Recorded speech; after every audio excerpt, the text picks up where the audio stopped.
oil painting of Tom Skelton, professional jester. Or you can just admire my robes, it's entirely up to you.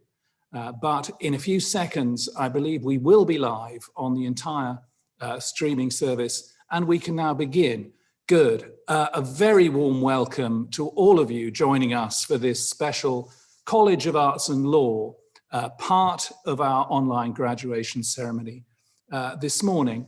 I'm Professor Michael Dobson, the director of the Shakespeare Institute, which is why I'm joining you from Stratford-upon-Avon, but I'm here in my capacity as university orator, rather than my usual capacity as the Vice-Chancellor's court fool. I've presided over and been involved in many graduation ceremonies over the course of my time at Birmingham, and I've never been prouder to be involved with a cohort of graduating students than I am this year. The university's motto, which in case you forget is written on my tie, is per ardua ad alta, through hard works to the heights. And you've had the most extraordinary ardua in your time at the university that any students have had in peacetime in the university's entire history. I thank all of you for what you've achieved, and I especially thank your friends and family members who've supported you through it, remained in touch, helped you achieve the really very extraordinary academic results you've achieved in your time at Birmingham. Now, there are about 750 students graduating from the College of Arts and Law today, and I would also extend special thanks to about half of them, the half of them who are overseas students who've come to Birmingham or studied via distance learning with Birmingham from outside the UK. There is nothing more educational than the experience of working with people from different backgrounds, different cultures, people with different assumptions. This has always been designed as an international university, and whatever happens in the world, that's what it will remain. Now, many of you I know are watching this via a special variant of YouTube that has a chat function, except it's not called a chat function, it's called Q&A. You don't have to ask us difficult questions, you've been doing that throughout your courses, but please use that facility to communicate with each other, to express whatever you may feel, to comment on your opinion of the speeches as they go past, to say hello to your friends, to celebrate, this after all being an online celebration and a celebration nonetheless. We are the College of Arts and Law. Between us, we represent those disciplines which don't necessarily directly make life longer, which don't make life more economically productive, and which don't make life more technologically sophisticated, but which just make life more fair, more coherent, more meaningful, and actually worth living. We'll be hearing from faculty representatives of the many parts of the college during this event, and also from representatives of the student body. I will return near the end of the proceedings for that vital part that I know many of you are waiting for with great excitement, the presentation of the prizes. But first, I'm absolutely delighted to hand over to our first speaker, the head of the Birmingham Law School, Professor Lisa Webley. Thank you very much, Professor Dobson. A warm welcome to all our fabulous graduands. Welcome to your graduation, strange though it is. I'm delighted that we've all successfully made it to the end of what has been a year like no other. Although I'm here specifically to congratulate students from Birmingham Law School, I want to extend my hearty congratulations to all of you. Your tenacity, your diligence, your resilience have been inspiring to all of us, as has your exceptional good humour, your patience and your understanding. These have been very challenging times, and yet you have managed to graduate. Now, this isn't a graduation event that we were expecting, but it is nonetheless an important time for reflection on how far you've come, on the personal and academic struggles that you will undoubtedly have had to overcome. how much you've developed personally and professionally, and a reflection on the good bits of your time with us and also the bad bits, because there are always some, but thinking through how you've pulled through because of them and in spite of them. It's a time to think about the friendships you've forged, and those friendships are some of the friendships that may well last for all of your life. So turning to those of you from Birmingham Law School, I am utterly proud of each and every one of you. You've been truly amazing. I've talked to many of you, I've corresponded with some of you, not always individually, but I've seen you develop, sometimes close up, sometimes at a distance. And whether you've got the degree award that you hoped for, or whether you haven't, you are hugely talented. You are really exceptional. You've overcome many challenges, and I have every faith that your future is a bright one. Those of you who have graduated from Birmingham Law School have graduated as lawyers, and as lawyers we solve problems. We support people in times of uncertainty. Some of you will already have been doing that by providing pro bono advice and or representation to clients. Others of you have provided research support to some of the faculty and to external counterparts. Some of you have been engaged in public legal education campaigns. Some of you have supported each other by trying to help through working groups and reading groups.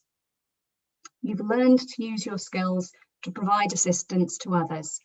And that knowledge and those skills will be of great use to you and to others, whether you choose to practice law, to be a teacher, a parent, run a business, volunteer. As lawyers, we're trained to deal with people, to advocate, to challenge, to change, to tease out the fundamentals of a situation. You're all excellent at this. And when you couple that with your values and your ethics, you're unstoppable. Diagnose each problem you encounter. Look at the issues without fear or favour, however inconvenient or awkward that may be. Search for evidence to help inform your decision rather than evidence to prove yourself right. Be critical yet constructive. Remember the human dimension, those caught up in the situation. If you use your talents to improve the world, to empower others, you will make a really important contribution, whatever you decide to do next. So please be proud. Celebrate what you've done. You've earned that right. Well done. I now have great pleasure in handing over to Professor Tom Lockwood, who's head of the School of English Drama and Creative Studies. He will give the next speech. Thank you very much, Lisa. Welcome EDAX class of 2020. Welcome the CAL class of 2020. I want to share Lisa's congratulations with everyone, and as you'll see from what I say, share absolutely Michael's pride, which I think is one of the keynotes of this year for all of us in so many ways. As students in our school, in the School of English, Drama and Creative Studies, you join us from 4 departments. You join us from the departments of Drama and Theatre Arts, English Language and Linguistics, English Literature, and Film and Creative Writing. You join us too from the Shakespeare Institute, which completes our school. You join us today to celebrate your success in graduating from undergraduate degrees, from master's degrees, and having completed PhDs in our school. And together the work you've done makes our school just the rich, engaged, exciting community of scholarship and learning that we're all so proud to be part of. Across our school, we share, that's to say, a range of disciplines and a range of expertise, which each of you in your programmes have expanded, have extended, and have consolidated, which is no small achievement in this year, as we all have seen. Ours is, as we sometimes say, a distributed school. And one of the great pleasures of graduation is coming together as a school in the Great Hall from all of the buildings and all of the places where normally we work. Buildings across the Edgbaston campus, buildings in Selly, buildings in Stratford-upon-Avon. And today, perhaps the reach of our school is greater than ever, since coming together apart for this kind of ceremony, we celebrate the full range of our disciplines, the full extension of our school into all the places where this year you've worked, and where today I'm sure you're all feeling so justifiably proud. Our celebration is about pride today, as Michael has said, our pride in all that you've achieved, and I'm sure your pride too in all that you've achieved in completing your studies with us. Our celebration too is about gratitude, I think. I know it's about my gratitude as head of school for the extraordinary way in which as a school you've held together through this year, the way in which you've supported one another, the way in which you've supported us, and of course over the full span of your time with us, not just the most recent part of it, but that full membership that you've had in our school, in our community, and that after graduation we really hope you'll continue as our alumni, as an ongoing part of our school community. My gratitude is to all the colleagues in the school who've taught you, and it's important to record that here. All those colleagues who've excited you and challenged you with new ideas, new ways of thinking, new ways of exploring the subjects to which we're all so committed. It's about my gratitude just as sincerely, to all the colleagues who've answered your questions in our departmental offices, colleagues at the behind a door that you've knocked on, behind an inquiry counter, all those colleagues too who you may never have met, but without whose work none of our processes would work nearly so smoothly, and we hope invisibly often as they've done. So I'm sure today you'll want to join me in those thanks, in those expressions of gratitude too. So as you look around you today, many of the people with whom you're celebrating may have seen more of the closing stages of your degree programs than perhaps you were expecting. But in that way, I hope they've been able to share in all the care and the imagination, all the critical and creative effort which unites the work that you've done as members of our school. They may have seen too how little fun proof correction can be as an academic exercise. But all of that hard work is a measure of just how richly deserved your success is. And on behalf of all the members of the school, it's a great pleasure to be able to share that with you today and to share those congratulations for colleagues and students in our school and right across the college. So I have the pleasure now to pass you to Professor Sabine Lee, Head of the School of History and Cultures. Sabine, over to you. Thank you very much, Tom. Thank you very much, Michael and Lisa as well. My name is Sabine Lee, and I'm delighted to congratulate you as new graduates of the Departments of History, Classics, Ancient History and Archaeology, African Studies and Anthropology, as well as of the Ironbridge Institute of International Cultural Heritage, which together form the School of History and Cultures. And of course, I'm also delighted to join the chorus of my colleagues to congratulate all of the College of Arts and Law graduates today. Between you in your studies, you have covered an immense chronological breadth and a very wide geographical spread. You have engaged in SHAC in social, cultural, political, economic history, in diplomatic history, military history. You have studied ideologies, materialities, you've learned about anthropology and ethnography. You have engaged in archaeological fieldwork, you have engaged in oral history, you have explored heritage sites and their value for societies far and near, to name just a few of the far-reaching areas of study and activity within SHAC. Many of you have studied not just as inquisitive learners, but also as impactful researchers. And these are some of the strengths that a degree in arts and law holds. Inquisition, impact, research curiosity. Today brings to a formal conclusion those studies, and we all congratulate you on your graduation today. But as my colleagues have already pointed out, and as the VC before us and the head of college have talked about, university is not just about academic achievement. It's about enthusiasm and collaboration. It's about endurance and it's about resilience, all of which you have displayed to abundance in this last year in particular. University is as much about accumulating knowledge as it is about learning how to learn, and as it is about how to understand ourselves and the world around us.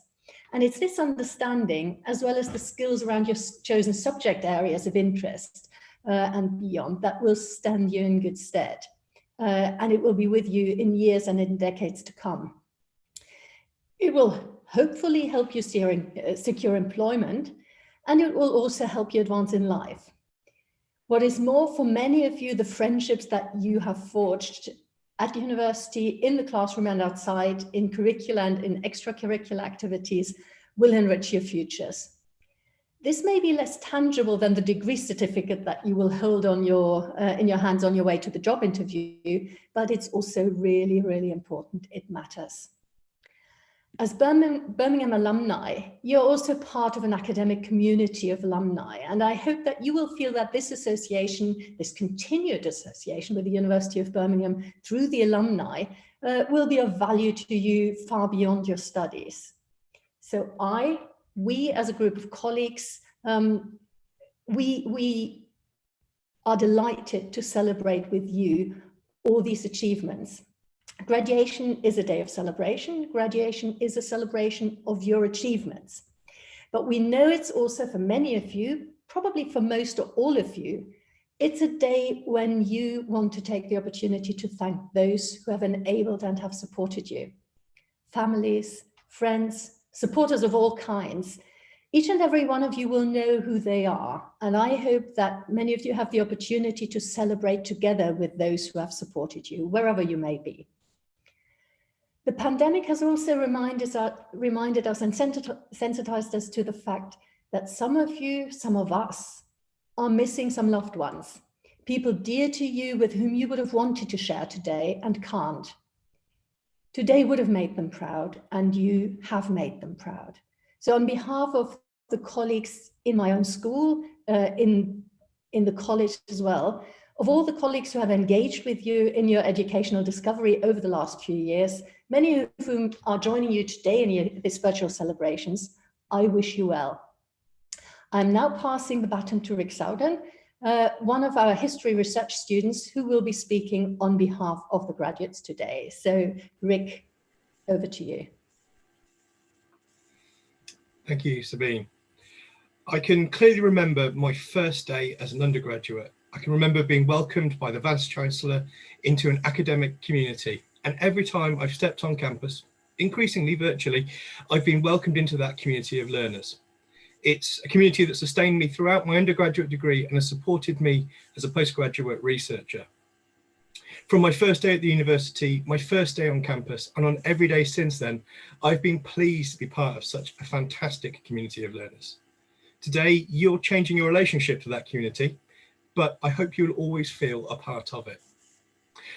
I also remember my graduation day as the culmination of my undergraduate study, being in the Great Hall, surrounded by my course mates, with my grandmother watching, a very different day to today. But I look forward to graduating in the future once the never-ending task of thesis writing is complete, regardless of what that day may look like. On my graduation day, I took a moment to look around me with my degree in hand, wearing a daft hat and wizard robes, as the Dam Busters March echoed through the hall and as we filed out. I thought about the friends I'd made, friends I'm very much still in contact with 3 years on, and who I hope to be close to for many, many more years. I thought about the days in lectures and seminars, evenings in the library, nights with friends, in the Bramall, in the Guild, or in a pub.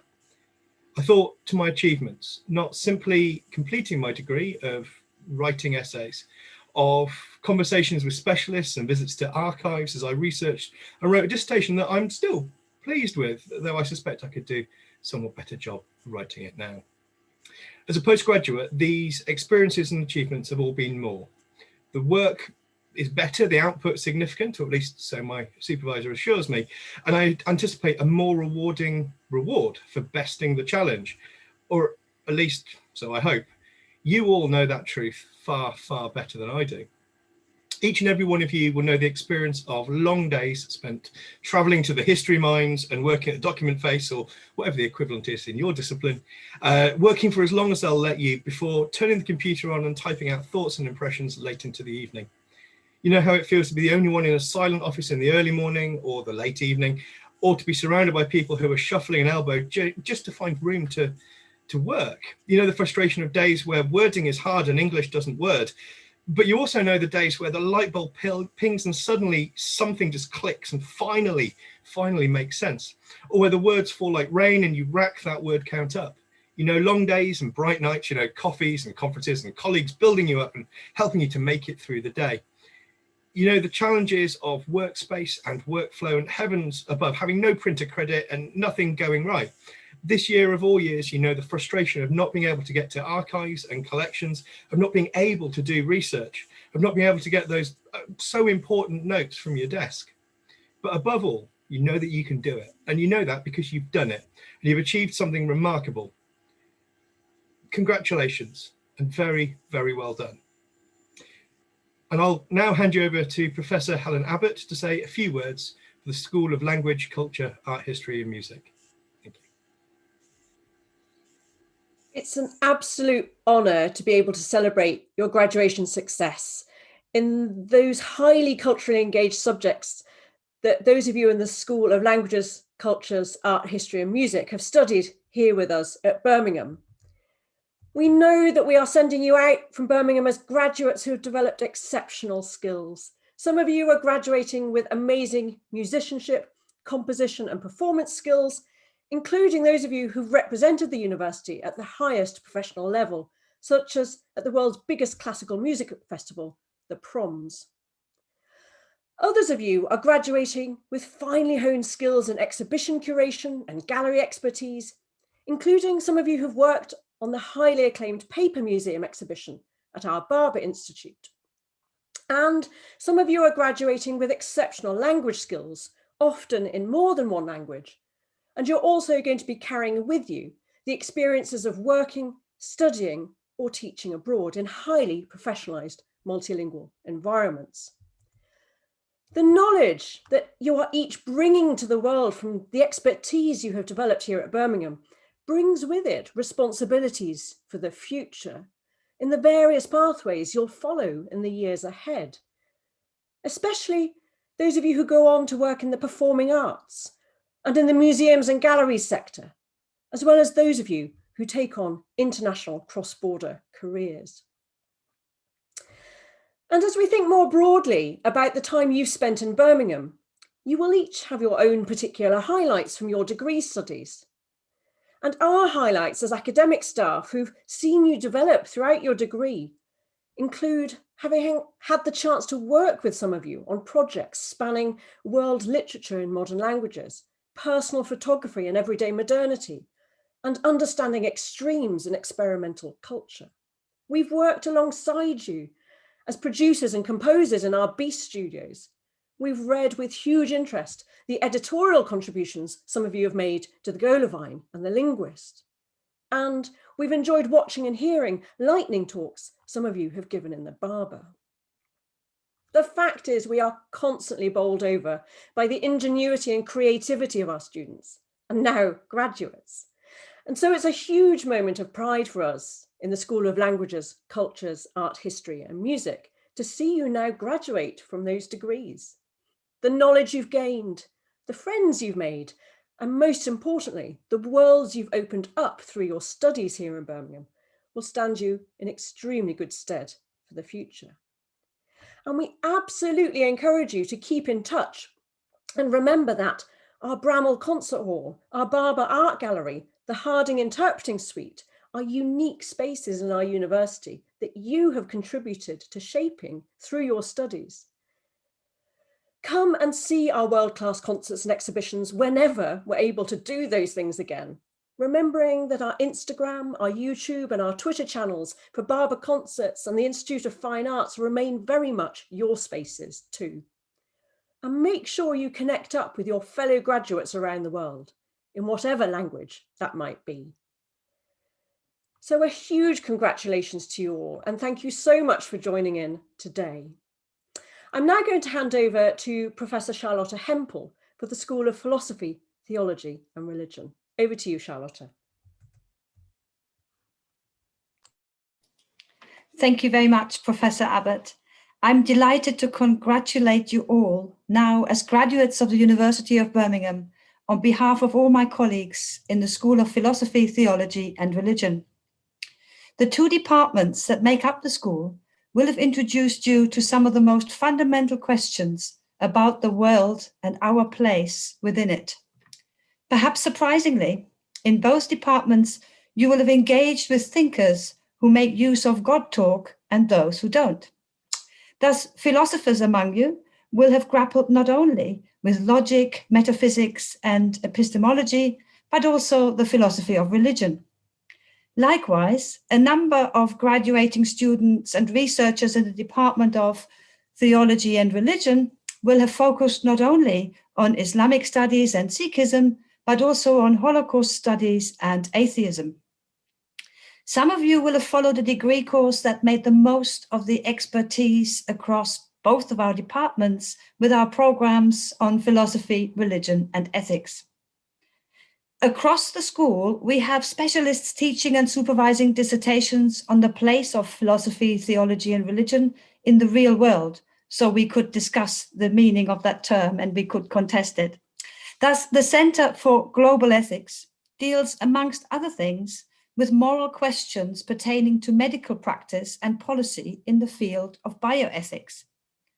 Moreover, the research of my colleague, Dr. Merton Reklitz, on the internet as a human right has caught the attention of several governments across the world, including our own, just these last few months. In the Department of Theology and Religion, your taught and research programs may have engaged with policy consultations, including on the representation of Sikhs conducted in the Palace of Westminster, in the course of the work of my colleague, Dr. Jakbir Jyoti Johal, whose name will be familiar to some of you as a regular voice on Radio 4's Thought for the Day. And if it isn't, you're able to catch up on BBC SoundCloud. PhDs in philosophy explore, amongst other things, the philosophy of mind and mental health in approaching questions such as delusions or rising levels of youth anxiety, to issues of moral responsibility of former child soldiers. Doctorates in theology and religion range from research on gender and political Islam, Pentecostalism, Quaker studies, disability studies, to analyses of ancient manuscripts, including the Dead Sea Scrolls. During your studies, you have demonstrated, however, not only academic excellence, but also extraordinary resilience, as has been mentioned previously. Resilience is the most sought after quality employers tell the university they look for in our graduates. More than ever before, both you, our students, and we, your teachers, have been learning together how to teach, learn, and collaborate within the constraints of a pandemic. And it is important to remind ourselves that the same is true also of the world outside higher education. Employers, radio pundits and producers, MPs, and even the team and crew behind Strictly Come Dancing have had to learn how to do things differently. Some of what we learned is likely here to stay, like being able to deliver or listen to a presentation at the other side of the world without leaving your house, or even being interviewed for a job at a global company. Some of these changes will make it easier to balance family life and work, as well as being less harmful to our planet, which is a topic on which your generation is teaching us a great deal. I would encourage you all boldly to embrace new opportunities that have emerged for you to continue to learn, develop, and shape your and our future. With a degree from a great university like ours, you will be better equipped than most to meet the challenges and opportunities for a changing world. I would like to end by congratulating you all again, and we all look forward to following your journeys now as alumni of the university, the college, and our 5 schools. Many thanks, and I now pass back the word to our compere, Professor Michael Dobson. Thank you, Charlotte. That was marvellous, though you might want to have that clock looked at. Approaching the final stage of this celebration of the achievements of our graduating students from the College of Arts and Law, and indeed liberal arts and natural sciences. So we come to the prizes. And some of you are about to have, for the last time in your lives, quite possibly, the experience of watching an academic fumbling to share a PowerPoint on Zoom. For that great moment, I would like to doff my hat to all graduands and all prize winners. It's the only thing these hats are actually for. They serve no genuine purpose, but there you are. Consider it doffed. And now to the supreme achievements of 4 particular students as we go to the prizes.